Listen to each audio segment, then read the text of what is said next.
태안 앞바다 기름 유출 사건 이후에 정부는 760억 원이라는 큰 예산을 들여서 어떤 기상 조건에도 출항할 수 있는 초대형 방제선 엔담호를 건조했습니다.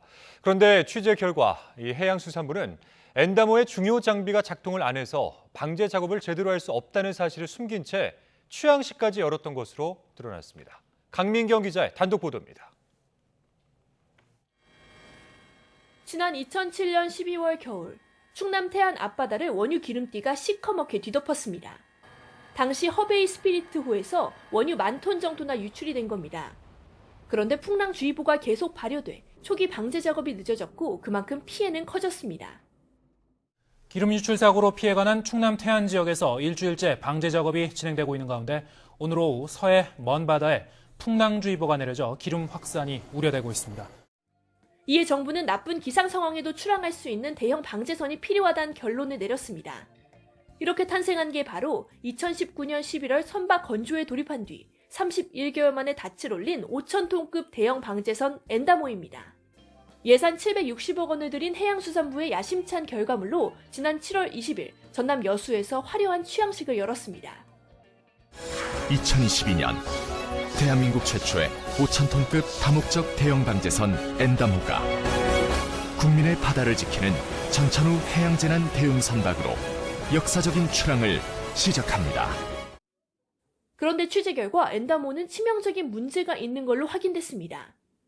방제선의 필수 장비인 오일 펜스가 고치지 못할 정도로 불량이란 점입니다. 오일 펜스는 당연히 바다 위로 떠야 하는데 엔다모의 오일 펜스는 바다 밑으로 가라앉습니다. 오일 펜스는 초기 유출된 기름 확산을 막는 장치로 작동하지 않으면 제대로 된 방제 작업을 벌일 수 없습니다. 오일 펜스를 설치해 오염의 확산을 방지하는 기능으로 특히 나쁜 기상 환경에서도 대규모 오염 사고에 신속히 대응합니다.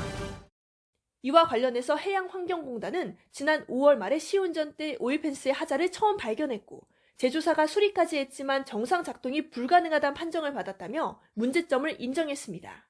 760억 원의 막대한 예산을 들인 대형 방제선이 제 기능을 못한다는 점은 물론 이를 숨기고 취항식까지 한 건 분명한 문제입니다.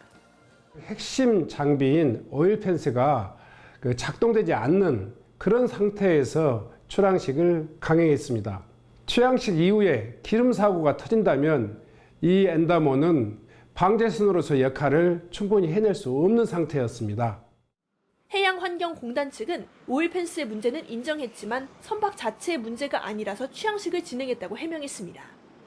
또한 올해 안에 새 오일 펜스를 달 예정이라고 덧붙였습니다. 그런데 엔다모는 오일 펜스 외에도 페인트 일부가 벗겨지는 등 여러 크고 작은 문제들이 드러나서 보수 작업이 별도로 진행되고 있습니다. YTN 강민경입니다.